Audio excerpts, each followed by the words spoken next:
안녕하십니까. 경제와 이슈 유효상입니다. 내년 3월 국내 첫 대체거래소 출범으로 복수거래소 시대가 열릴 예정입니다.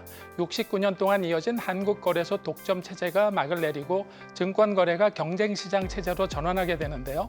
경제와 이슈, 오늘의 이슈는 대체거래소 출범, 투자자에게는 어떤 이익이 있을까입니다.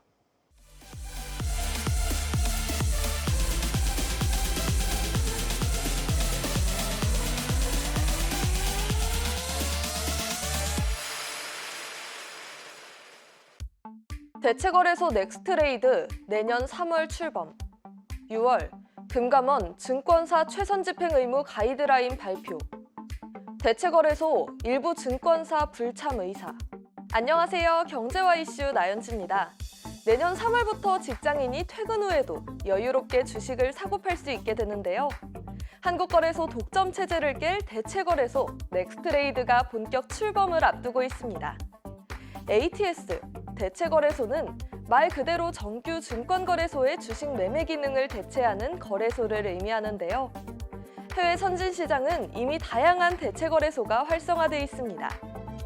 미국의 경우 전체 시장의 40%를 차지하고 있고 유럽 42%, 호주 30%, 캐나다 45%, 일본 14% 등으로 점유율이 작지 않은 상황인데요. 한국의 첫 대체거래소인 넥스트레이드는 3년 내 시장 점유율 10%를 목표로 내세웠습니다.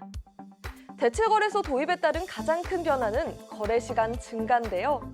기존 정규장은 오전 9시부터 오후 3시 30분까지였지만 앞으로는 프리마켓 오전 8시부터 8시 50분, 애프터마켓 오후 3시 30분부터 오후 8시로 확대돼 오전 8시부터 오후 8시까지 총 12시간 거래가 이뤄지게 됩니다. 그리고 다양한 호가 전략과 거래 수수료 인하 등을 통해 투자자들에게 새로운 선택권을 제공하겠다는 계획인데요. 금감원은 복수거래소 체제를 앞두고 지난 6월 증권사의 최선 집행 의무 가이드라인을 발표했습니다. 최선 집행 의무는 투자자 청약 또는 주문을 어느 거래소 시장에 배분하느냐에 있어 투자자 입장에서 최선의 거래 조건으로 집행해야 하는 증권사 책임을 말하는데요. 증권업계도 새로운 시장에 대응하기 위한 준비 작업이 한창입니다. 69년간 이어진 독점 체제를 깨고 등장할 대체거래소. 차별화된 서비스로 시장에 활력을 불어넣어 줄 수 있을까요? 대체거래소 출범, 투자자에게는 어떤 이익이 있을까라는 주제로 다양한 시선에서 말씀해 주실 전문가를 모셨는데요. 이준서 동국대학교 교수님 함께합니다. 안녕하세요. 네, 안녕하세요. 네, 내년 3월에 약간 생소한 개념인데요. 대체거래소라는 게 생긴다 그러는데 대체거래소가 어떤 개념인가요? 대체거래소라고 하는 것은 이제 정규 거래소에서 매매되는 증권이나 뭐 채권이나 이런 상품들을 동일한 다른 거래소에서 거래가 되는 형태를 대체거래소라고 우리가 통칭을 하고 있습니다. 근데 그거는 어떤 차이가 있는 건가요? 구체적으로 지금 그 한국거래소에 뭐 유가증권시장, 뭐 코스닥, 코넥스 뭐 이렇게 되는데 이 대체거래소는 그들과는 어떻게 다른 거죠? 근데 그런 거죠. 예를 들어서 셀트리온이 종목이 있으면 셀트리온이 코스닥에 있다가 코스피로 이전 상장을 했습니다.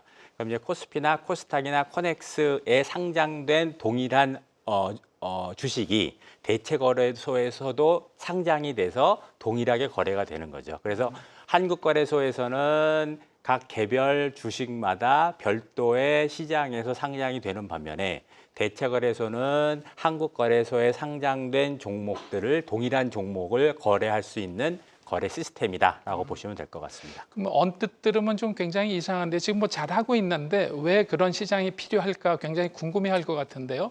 그 대체거래소가 만들어지는 구체적인 이유는 어떤 내용 때문에 그런 건가요? 결국에는 이제 투자자의 뭐 효용성 또는 이제 우리가 그걸 다른 말로 투자자의 후생 증대다라고 말씀을 드릴 수가 있는데요. 지금 뭐 이야기 나온 것을 보면 이제 거래 수수료도 좀 더 인하가 되고 그리고 그다음에 그 주문의 종류도 여러 가지 종류의 주문이 있지만 이제 간단하게 요약을 하면 이제 시장가하고 주문가가 있지 않습니까? 근데 시장가와 주문가 이외에 뭐 중간가라든가 스톱 지정가라든가 이런 거를 해서 가격 발견 기능도 높일 수가 있고요.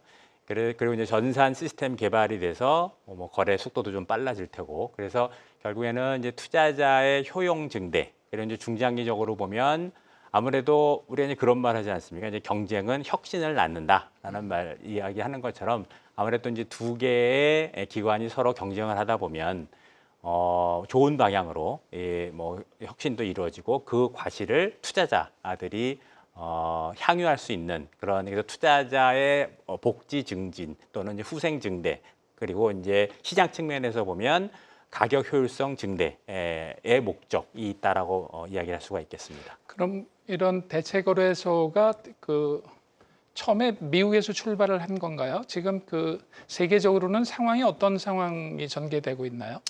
예, 대체거래소 뭐 해외에서는 굉장히 이게 지금 일반화되어 있습니다. 그래서 미국에서는 1975년에 개설이 됐고요.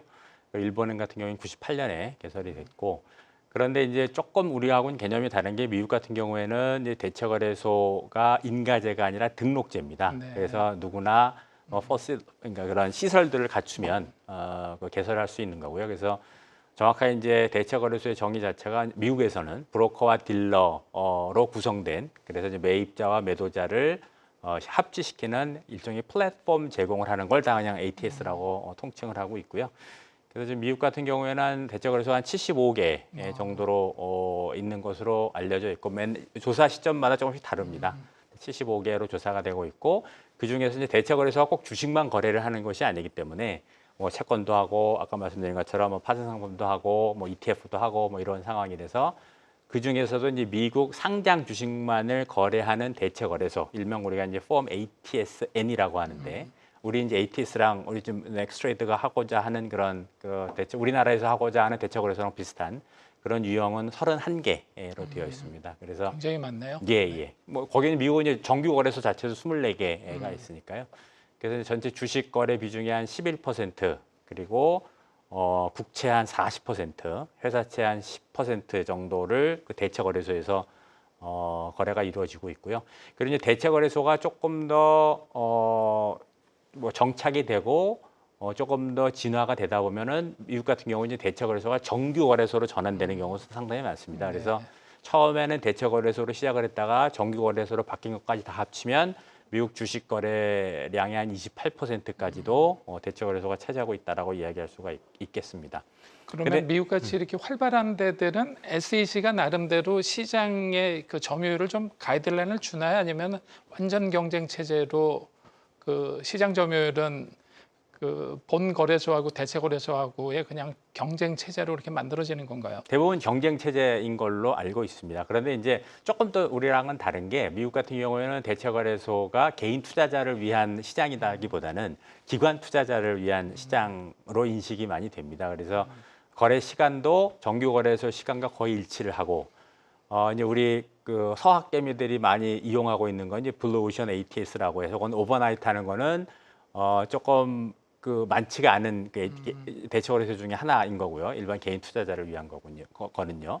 그래서 이제 기관을 대상으로 대개 이제 다크풀 위주로 거래가 이루어집니다. 다크풀이라고 하는 거는 이제 호가라든가 그다음에 뭐 체결 정보가 이제 공개가 안 되는, 그래서 기관 투자자 시장 위주의 시장이다 보니까 아무래도 대체 거래소가 정규 거래소를 완전히 그 지배하기는 좀 어렵지 않을까라는 생각이고요. 그래서 SEC에서 뭐 별도의 그 뭐 규정 같은 거, 시장 점유율 제한을 위한 별도의 규정은 뭐 없는 것으로 알고 있고, 자유경쟁 체제인 걸로 알고 있습니다. 뭐 우리나라에 도입되는 거는 그 다크풀 위주로 한다는 게 아니라 리플로 해가지고 우리는 다 공개를 하는 이런 시스템으로 간다라는 거죠. 그렇죠, 맞습니다. 우리는 호가나 체결 정보가 다 공개가 되는, 그렇게 어떻게 보면 개인 투자자한테 조금 더 그 유인을 하는 그런 방안의 하나로서 대체거래소가 이제 설립이 되고 운영할 계획인 걸로 알고 있습니다. 그럼 조금 구체적으로 살펴보면 전체 시간이 그 12시간으로 늘어난다. 그래서 프리마켓도 있고 메인 마켓, 뭐 그 애프터 마켓 이런 식으로 나눠진다 그러는데 구체적으로 어떤 변화가 생기는 건가요? 예, 뭐 구체적으로 이제 거래 시간이 이제 많이 바뀌는 거겠고요. 그래서 거래 시간이 이제 그 그림 이제 도표에서 보시는 바와 같이 기존에는 저희들이 9시부터 3시 반까지 이제 거래가 이루어졌는데 이제 프리마켓이라고 해서 8시부터 8시 50분까지 그래서 KRX 정규 시장 개장 전에 하는 그런 시장이 있고 그다음에 메인 마켓 그 KRX랑 동일하게 시간이 있는 그런 메인 마켓이 있고 그다음 KRX가 문을 닫은 다음에도 거래가 이루어지는 애프터 마켓이 이제 3시 40분부터 8시까지 그렇게 예정이 돼 있어서요. 그래서 이제 거래 시간이 조금 이제 기존과는 많이 달라질 것이다라는 얘기고요. 그 다음에 이제 주문 방식도 이제 좀 다양해져서 아까 말씀드린 것처럼 중간가라고 해서 이제 호가가 사자 팔자가 있으면은 일반적으로는 이제 거래가 많은 종목들은 이 사자 팔자의 호가의 차이가 별로 크지가 않은데 유동성이 많지 않은 기업 주식 같은 경우는 호가 차이가 많잖아요. 그런 경우에 중간가라고 해서 최우선 매도가와 최우선 매수가의 중간 가격으로 우리가 주문을 낼 수도 있고 또 한 가지는 스톱 지정가라고 그래서 이제 그거는 뭐 손절매를 한다거나 분할 매수를 하는 경우에 유리한 그런 주문 방식인데요. 그래서 이제 올라가는 경우에 어느 정도까지 그 금액이 터치가 되면 그다음 뭐 사라 어느 정도의 금액이 터치가 되면 그다음 팔아라라는 그런 스톱 지정가라는 것도 새롭게 도입이 됩니다. 그래서 주문 방식이 조금 뭐 좀 달라진다라고 우리가 얘기할 수가 있겠고, 그다음에 이제 거래 수수료도 지금 한국거래소의 거래 수수료는 0.23%입니다. 근데 그거를 뭐 테이커 메이커라고 해서 이제 테이커라고 하는 거는 내가 주문을 낸 거를 남에 의해서 수동적으로 이제 거래가 되는 경우 그런 경우에는 지금 그 거래 수수료를 0.13%까지 낮출 예로 돼 있고요. 그다음에 메이커 같은 경우에는 이제 내가 이제 그 적극적으로 이제 주문을 내는 거죠. 그런 게 소위 말해서 지정가가 되는데 이제 지정가 같은 경우에는 0.13%까지 그래서 테이커는 0.18%, 메이커는 0.13%까지 그래서 거래 수수료도 상당히 뭐 인하가 될 것으로 생각이 됩니다. 그 지금 현재 그 한국거래소에 한 2,700개 종목 정도가 회사가 그 상장이 되거나 거래가 되고 있는데 그러면 여기에 대체거래소에 들어가는 종목은 누가 선정을 하고 어떤 방식으로 그 종목들이 정해지게 되나요? 예. 뭐 제가 개인적으로 뭐 알아본 바로는 첫째 주에 10개, 두 번째 주에 100개, 세 번째 주에 200개, 그다음에 이제 네 번째 주에 한 800개 종목까지 그렇게 지금 구상을 하고 있는 것으로 알고 있습니다. 그래서 거기 들어가는 종목은 대개 대형주 위주로 그래서 이제 코스피 200이라든가 코스닥 150에 상장되어 있는 구성되어 있는 그런 종목들 그리고 시가총액 300대 기업 거래대금이 또 많은 300개 그래서 거래대금 300개 시가총액 300개 그리고 코스피 200 코스닥 150에 포함되어 있는 그 종목들 위주로 800개를 800개에 대한 주식 거래가 가능하게끔 그렇게 지금 예상이 되고 있습니다. 그런데 지금 그 전문가들 중에서는 해외에서는 대체거래소가 그 메인 거래소에 없는 그 좋은 상품들 독자적으로 그런 종목들을 개발하고 이렇게 한다 그러는데 우리나라는 일단 한국거래소에 있는 상품들만 가지고 거래를 하는 것으로 계획이 돼 있는 거로 돼 있는데 이게 한시적인가요? 아니면은 지금 어떤 가이드라인 때문에 이게 어느 정도 정착될 때까지 계속 이 체제가 유지가 되는 건가요? 뭐 잘 아시다시피 우리나라 금융 산업은 굉장히 규제 산업이기 때문에 최종적인 뭐 의사 결정은 뭐 금융 당국에서 해야겠지만, 근데 초반에는 뭐 여러 가지 뭐 문제 발생 가능성이라든가 유동성 문제 때문에 800개로 시작을 하고 있지만 향후에는 뭐 이게 좀 확대되지 않을까라는 생각입니다. 그래서 이제 대체 거래소라는 게 꼭 주식만 거래를 할 수 있는 게 아니고 아까 말씀드린 것처럼 채권도 거래가 되고. 그다음에 이제 일본 같은 경우에는 지난해부터 비상장 주식하고 그다음에 그 STO까지도 지금 거래를 하게 좀 바뀌었습니다. 그래서 이제 다양한 상품을 그 거래할 수 있는 풀을 만들 수 있을 것 같고요. 그거는 이제 그 대체 거래소의 영업 상황이라든가 진행 상황을 봐서 향후에 중장기적으로 그런 거래 상품을 확대할 필요는 있다라고 생각이 듭니다. 그리고 대체거래소에 이제 상장 기능은 없다 그래서 자금 조달 기능이 없는 거로 돼 있는데 이거는 글로벌이 다 마찬가지인가요? 대체거래소는 기본적으로 그 자금 조달 기능을 빼고 하는 거를 대체거래소라고 하는 건가요? 예, 맞습니다. 왜냐하면 아까 말씀드린 것처럼 상장이라고 하는 것은 정규 거래소에다가 상장시키는 리스트업을 해야지 거기서 뭐 IPO가 됐던 SEO가 됐던 그래서 이제 맨 처음에 기업 상장을 하던 아니면 증자를 하던 그거는 이제 정규 거래소에서 이루어지는 거고요.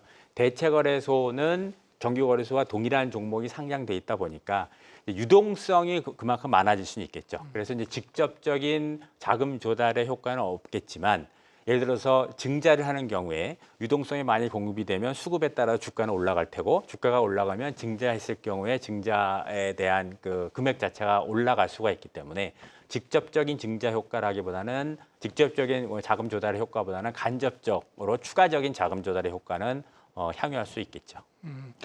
그리고 이제 시장이 두 개가 되면 아무래도 그 메인 마켓이 열리는 그 시간대에는 두 개의 가격이 완벽하게 뭐 0.00001초까지 같이 맞추기는 굉장히 어려울 것 같은데요. 그래서 혹자들은 아비트레저 같은 거가 일어나서 이 스캘퍼나 이렇게 프리퀀시가 굉장히 높은 사람들한테 유리한 시장이 만들어져서 개인 투자자들이 손해를 볼지도 모르겠다 이렇게 얘기를 하고 있는데 그 부분은 어떻게 생각을 하시나요? 예, 많은 염려를 하고 계시는데 일부는 사실이라고 생각을 합니다. 일부는 우려하시는 바가 나타날 거라고 생각을 하고요. 그래서 이제 KLX랑 그다음에 ATS의 호가가 조금 상이할 수밖에 없는 상황이고 그리고 이제 그렇게 하기 위해서 이제 복수 시장을 만든 거고요. 그런데 이제 우리가 조금 시각을 조금 바꿔서 볼 필요가 있는 게 그 하이 프리퀀시 트레이더가 과연 필요악이냐? 라는 측면에서 조금 재고를 해볼 필요가 있습니다. 그래서 우리 공매도도 계속 논쟁이 있는 것처럼 기본적으로 하이 프리퀀시 트레이더의 순기능을 좀 생각을 해보면 여기에 이제 가격 발견 기능이 좀 있습니다. 그래서 아시는 바와 같이 호가에 대한 주문을 내다 보니까 그 스프레드가 차이가 많은 경우에 하이 프리퀀시 트레이더 고빈도 매매자들로 인해서 그 스프레드가 줄어드는 그런 순기능이 있고요. 그러다 보면 가격 발견 기능도 일부분 우리가 향유할 수 있는 그런 좋은 측면이 있습니다. 그래서 하이 프리퀀시 트레이더를 반드시 나쁜 시각으로만 볼 게 아니라 그거를 순기능을 조금 승화시킬 수 있는 그러한 방법으로 좀 고민을 할 수 있지 않겠는가라는 생각이고요. 그래서 이제 결국에는 그게 이제 불공정 거래하고도 이제 이슈하고도 연결이 되는 건데요. 지금 이제 기본적으로 그 어떤 특정인이 호가의 몇 퍼센트 이상을 관여한다거나 아니면은 거래 대금의 몇 퍼센트 이상을 관여를 하면 이제 불공정 거래의 대상이 돼서 제재 대상이 됩니다. 그래서 이제 그러한 그 자본시장법상의 제재 규정에서 하이 프리퀀시 트레이더에 대한 좀 명확한 규정을 만들어서 호가의 몇 퍼센트 그리고 거래 대금의 몇 퍼센트에서 그 이하에 한해서 거래가 이루어지면 오히려 시장의 유동성을 공급을 하고 시장의 활성화에 도움을 줄 수가 있기 때문에 그러한 그런 불건전 목적의 그런 거래 패턴을 지양할 수 있는 제도가 마련이 된다면 하이 프리퀀시 트레이더에 대한 그 시각도 좀 바뀔 수 있지 않겠는가라는 생각입니다. 그리고 이제 교수님께서 말씀해 주실 때 이제 호가창이 두 개가 뜨면 내가 주문을 낸다. 이제 거래를 하게 되면은 거래 당사자한테 굉장히 유리한 쪽으로 가이드를 해주는 이런 시스템들이 개발이 되고 그래야 될 것 같은데 그 시스템은 어떤 그 방식으로 만들어지고 언제쯤 이게 오픈이 될까요? 예. 그게 이제 어떻게 보면은 이제 대체거래소 출범의 가장 핵심적인 사항이다. 그리고 이제 증권사의 경쟁력을 측정할 수 있는 가장 핵심적인 사항이다라고 이야기를 할 수가 있는데요. 그걸 이제 SOR이라고 합니다. SOR. 예. 그래서 스마트 오더 라우팅이라고 하는 건데 이제 결국엔 그런 거죠. 투자자가 주문을 내면 투자자 입장에서는 기존의 단수 체제나 복수 체제나 아마 큰 차이는 못 느끼실 겁니다. 그래서 주문을 내면 증권사가 그 주문 낸 것을 최선 집행 의무라고 합니다. 조금 용어가 어려운데 그러니까 풀어서 설명을 하면 투자자에게 최선으로 유리하게끔 거래가 이루어지게 집행을 하는 그러한 책무를 우리가 최선 집행 의무라고 하는데요. 그런 최선 집행 의무를 실현할 수 있는 하나의 방법론이 아까 말씀드린 SOR입니다. 그래서 그거에 스마트 오더 라우팅 시스템을 지금 개발을 하느라고 지금 굉장히 증권사들이 열심히 좀 개발을 하고 있고요. 그래서 이제 그림에서 보시는 바와 같이 아마도 이제 호가창이 두 개가 뜰 겁니다. 그래서 그 이제 메인 마켓 시간 중에는 그 한국 거래소 호가창이 뜨고 그리고 넥스트 트레이드 호가창이 떠서 투자자 입장에서는 내가 뭐 KLX로 간다, 뭐 그다음에 ATS로 간다로 지정을 하지 않고 그냥 나는 얼마에 몇 주를 사겠다라고 주문을 하면 증권사에서 SOR을 통해서 KLX로 갈지 ATS로 갈지를 결정을 하는 그런 알고리즘을 우리가 SOR이라고 할 수가 있고요. 그래서 그렇게 거래가 이루어지는 시스템이다라고 보시면 될 것 같습니다. 그래서 투자자 입장에서는 뭐 바뀌는 것이 하나도 없고요. 그래서 이제 증권사 같은 경우에는 이게 지금 뭐 새로운 호가창도 만들어야 되고 그래서 홈 트레이딩 시스템 말고도 모바일 트레이딩 시스템에 대한 그 개발도 지금 굉장히 열심히 하고 있는 것으로 알고 있고요. 그래서 그 SOR은 크게 한 3가지의 버전이 있을 것으로 예상이 됩니다. 그래서 넥스트레이드에서 개발하는 SOR, 그리고 코스콤에서 개발하는 SOR, 그리고 이제 증권사 자체에서 개발하는 SOR. 증권사 자체에서 개발하는 거는 이제 온라인 위주로 하는 키움 정도만 자체적으로 개발을 하고 있고요. 대부분은 넥스트레이드에서 개발한 거 또는 그 코스콤에서 개발한 거를 사용할 것으로 생각이 되고 있는데요. 대형사들은 대개 이제 넥스트레이드 거를 사용할 거로 알려져 있고 중소형사들은 코스콤에서 개발한 SOR을 사용할 것으로 알려져 있습니다. 왜냐하면 코스콤이 중소형사의 원장을 관리를 해주다 보니까 이게 이제 변경 주문을 냈을 경우에 이거를 원장을 거쳐서 가느냐, 그럼 바로 아니면 바로 SOR을 통해서 하느냐에 따라서 조금 좀 차이가 있는 것으로 알려져 있습니다. 그래서 크게 이제 3가지 버전으로 구분이 되는 것으로 알려져 있고요.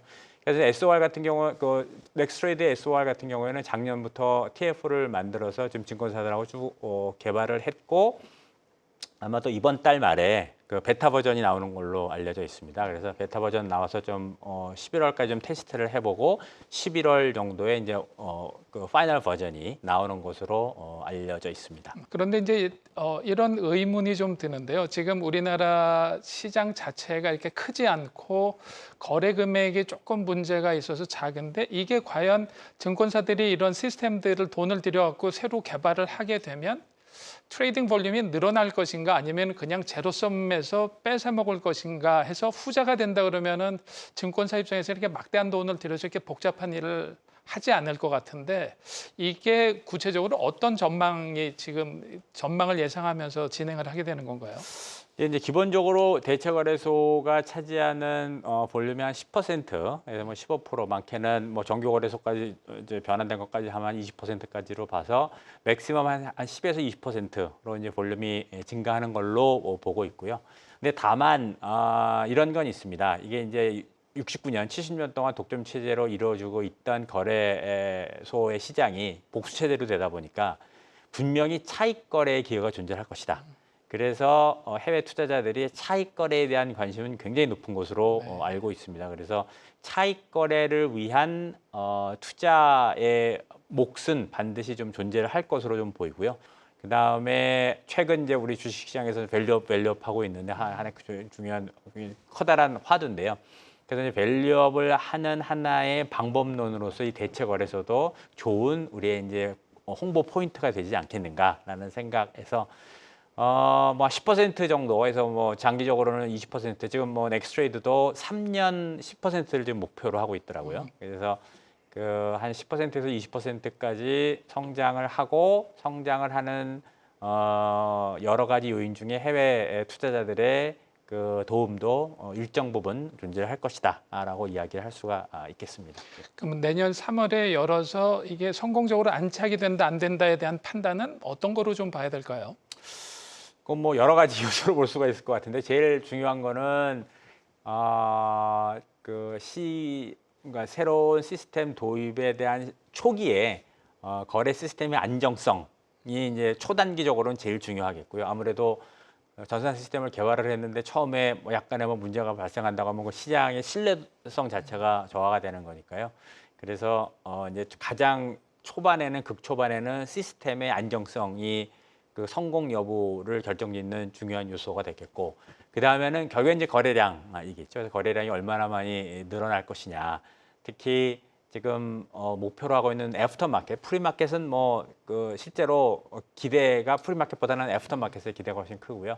그런 애프터마켓에서의 투자 볼륨이 얼마나 많이 증가를 하겠느냐라는 것을 보면 거기 이제 성공 판단의 요인이 될 수가 있겠고, 이제 향후에 중장기적으로는 지금 상장 주식의 일부, 그다음에 아주 극히 제한적인 DR만 거래가 되는 걸로 되어 있는데, 채권이라든가 이제 가장 시급한 건 ETF일 것 같습니다. 네. ETF에 대한 수요가 많으니까 지금 원래도 이제 ETF를 하려고 했는데 이제 여러 가지 정책 목적성 ETF는 아직 허가가 안 나오고 있는데요. 그래서 향후에 뭐 어느 정도 시간 지난 다음에는 ETF는 반드시 그 거래 상품의 대체거래소의 상품에 반드시 포함이 되어야 되지 않을까라는 생각이고, 그렇게 되면 확실히 거래 볼륨은 증가할 것으로 예상을 할 수가 있을 것 같습니다. 마지막으로 그 투자자들은 그 내년에 이 대체거래소가 생기는 거에 대비해서 어떤 투자 전략이라든가 뭐 어떤 스터디를 좀 해야 된다든가 뭘 준비해야 될 거가 어떤 게 있을지 좀 조언을 좀 부탁드리겠습니다. 그러니까 투자자 입장에서 보면은 뭐 확실히 이제 새로운 선택지가 생긴 거니까요. 하나보다는 둘이 낫고 뭐 경쟁을 통한 뭐 혁신이 가능한 거니까, 그래서 이제 새로운 주문 유형에 대한 인지나 이해가 좀 필요하지 않을까라는 생각입니다. 그래서 뭐 아까 말씀드린 것처럼 중간가라든가 스톱 지정가라든가 기존에 없었던 그런 유형들에 대한 이해가 좀 필요할 것 같고요. 그 다음에 이제 한 3개월마다 한 번씩 그 SOR 시스템에 대한 점검 뭐 이런 피드백이 공시가 되는 걸로 되어 있습니다. 그래서 어느 증권사가 가장 논리적으로 SOR 시스템을 개발을 해서 구축을 해서 그야말로 최선 집행 의무를 착실히 수행을 하고 있느냐를 판단을 하는 것이 굉장히 중요한 하나 요인이 되지 않을까 싶습니다. 그리고 가장 뭐 일반적인 거는 유저 프렌들리하게 뭐 MTS라든가 그다음에 HTS가 굉장히 사용하기 편하게 그렇게 화면 구성이 되어 있느냐도 증권사를 판단하는 굉장히 중요한 요인이 되지 않을까라는 생각입니다. 대체거래소 출범, 투자자에게는 어떤 이익이 있을까라는 주제로 대체거래소 도입으로 달라질 시장의 변화를 관측하고 투자자들에게 기대되는 효과에 대해서 다각도로 진단해 봤는데요. 차별화된 인사이트를 주신 이준소 교수님께 다시 한번 감사드립니다. 감사합니다. 자본시장의 선진화는 시간이나 수수료가 아니라 상품과 서비스 경쟁이 관건인데요. 대체거래소가 기존 거래소에 없는 획기적인 신사업과 서비스로 국내 투자자는 물론 해외 투자자에게도 한국 증시가 더욱 매력적인 시장으로 다가가길 기대해 봅니다. 지금까지 경제와 이슈 유효상이었습니다. 감사합니다.